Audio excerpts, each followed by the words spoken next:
दोस्तों, आज हम समंदर किनारे चर्चा करेंगे दमा और व्यायाम। दमा यानी अस्थमा। अस्थमा होने के बहुत सारे वजह हो सकते हैं। कुछ तो हेरिडेटरी होते हैं। अगर आपके परिवार में किसी को दमा हुआ है तो बायोलॉजिकली ये जीन्स ट्रांसफर होते रहते हैं एक जनरेशन से दूसरे जनरेशन में, जैसे कि हेरिडेटरी दमा कहा जा सकता है। लेकिन दमा केवल हेरिडेटरी ही नहीं होता है, इसके लिए हमारा समाज भी जिम्मेदार है। हमारा हवामान जहाँ पर कि हम सांसें ले रहे हैं, ख़ास करके आप देखिएगा शहरों में सिजोफ्रेनिया या अस्थमा के पेशेंट ज़्यादा मिलते हैं। क्यों? जहाँ पर इंडस्ट्रियल एरियाज़ हैं, जहाँ पर बहुत सारे उद्योग हैं, धुएँ निकलते रहते हैं फैक्ट्रियों से, कारखानों से, तो आपका वातावरण दूषित होता है। आप हवा वही लेंगे जो वायुमंडल में वहाँ पर मौजूद है। अगर आप किसी ऐसे क्षेत्र में रहते हैं जहाँ बहुत सारे कल कारखाने हैं, इंडस्ट्रियल एरिया है, वहाँ पर स्वाभाविक तौर पर चिमनियों से बहुत सारे कार्बन डाइऑक्साइड, धुआं, स्मोक, ये सब जहरीली गैसेस निकलती रहती हैं और स्वभावतः हम उन्हीं को इनहेल करते हैं। धीरे धीरे इन दूषित हवाओं को इनहेल करते करते आपके फेफड़े एकदम दूषित हो जाते हैं और सांस लेने में तकलीफ़ होने लगती है। आपको दमा का दौरा पड़ने लगता है। इसे ही कहते हैं अस्थमा या दमा। अगर इसका ठीक से इलाज नहीं करा गया तो जैसे जैसे समय बीतती जाती है, उम्र के बढ़ने के साथ साथ आपके लंग्स भी, आपके फेफड़े भी कमज़ोर होते चले जाते हैं। तो दोस्तों, ये दमा से निजात कैसे पाया जाए? एक तो है कि आप दवाइयाँ लीजिए। दवाइयों में आप आयुर्वेदिक दवाइयाँ भी हैं, होम्योपैथी भी हैं और एलोपैथी भी हैं। ख़ास करके एलोपैथी में आपको पफ देते हैं लोग। आपने बहुत से पेशेंट को देखे होंगे जो दमा के पेशेंट्स हैं पफ लेते हुए। तो पफ क्यों लिया जाता है? उसका फ़ायदा क्या होता है? पफ लेने से आपके जो श्वास नलियों का मार्ग है वो थोड़ा खुल जाता है। इससे आप जब इनहेल करते हैं तो हवा, ऑक्सीजन आपके फेफड़ों तक जाता है, तो आपको तकलीफ़ नहीं होती। अगर आप पफ नहीं लेंगे तो आपके जो श्वास के रास्ते हैं, जो श्वास नलिकाएँ हैं, वो संकुचित हो जाती हैं, जिससे कि आपको सांस लेने में तकलीफ़ होती है। फेफड़ों तक सांस आसानी से नहीं पहुंच पाती। दमा के लक्षण क्या हैं? अगर कोई आदमी ज़ोर ज़ोर से सांस ले रहा है, इसका मतलब है वो दमा का मरीज़ है।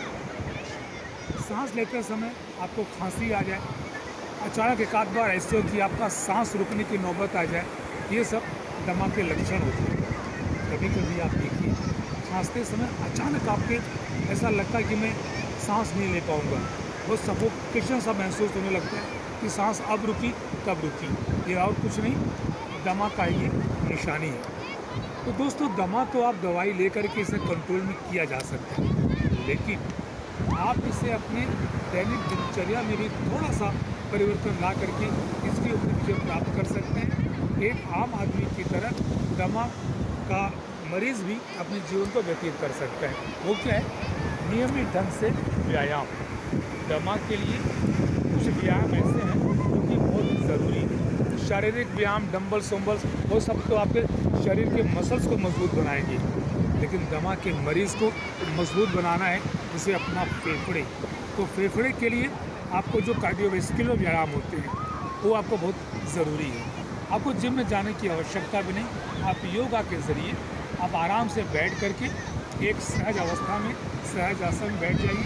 सहजासन में बैठ करके आप एक नोस्ट्रिल को बंद करके सहजता से सांस लीजिए और दूसरे नोस्ट्रिल से, नाक के दूसरे हिस्से से छोड़िए, और फिर इसी तरह से दूसरे नोस्ट्रिल से लीजिए और दूसरे वाले से छोड़िए। ये प्रक्रिया आप कम से कम 5-7 मिनट या 10 मिनट तक धीरे धीरे करते रहिए।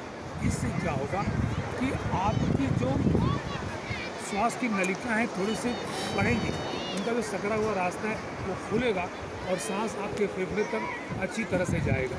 तो दमा में सबसे ज़रूरी यही है कि आपको जो श्वास का रास्ता है, जो श्वास नलिका है, जो रेस्पिरेटरी ट्रैक है, उससे आपको क्लियर करना है। जैसे आप रास्ते में जा रहे हैं, अगर ट्रैफिक है तो आपकी गाड़ी निकल नहीं सकती। योगा करके बताइए थोड़ा। उसी तरह से अगर रेस्पिरेटरी ट्रैक, सांस की नलिकाओं का रास्ता अगर जाम है, सिकुड़ा हुआ है, तो ठीक से आप अंदर ऑक्सीजन जाएगा नहीं और ऑक्सीजन न जाने से फेफड़ों पर दबाव पड़ेगा और वही स्थिति होती है, दौरा होता है आपके दमा का।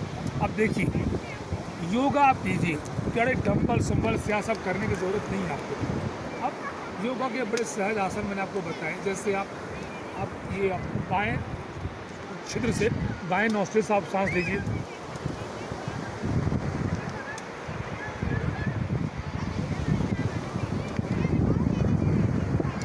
आपने बाएं से लेकर के दाएं से छोड़ा, अब आप दाएं नोस्ट्रिल से लीजिए बहुत आराम के साथ।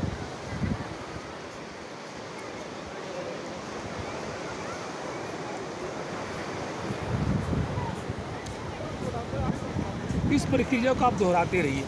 इसे आप जब इनहेल करते हैं शुरुआत में तो आप खाली लीजिए छोड़िए, लीजिए छोड़िए, बाद में धीरे धीरे थोड़ी देर तक आपको होल्ड कीजिए, जितना आप कर सकें, ज़्यादा जोर मत दीजिए।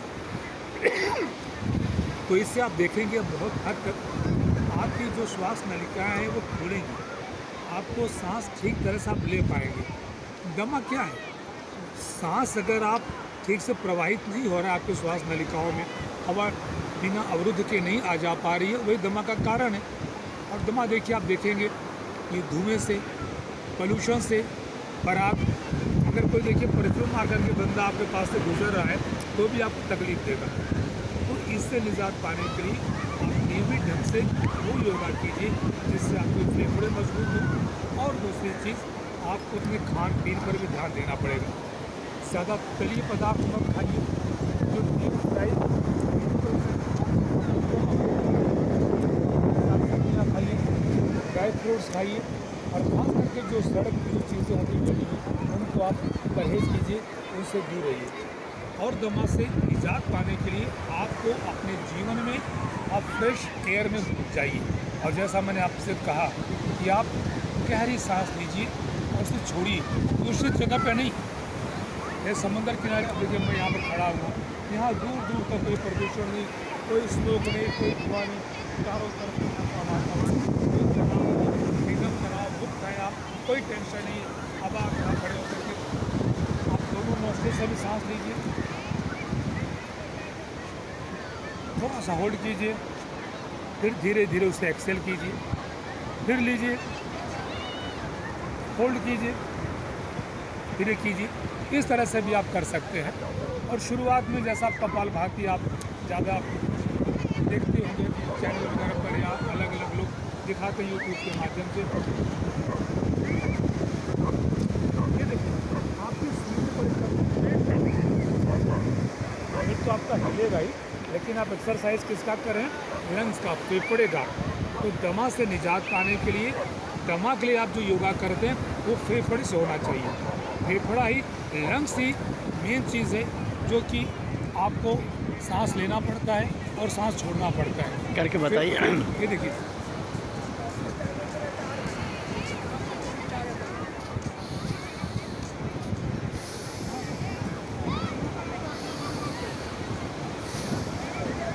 कोई जोर मत लगाइए, सहज ढंग से लीजिए और सहज ढंग से छोड़िए।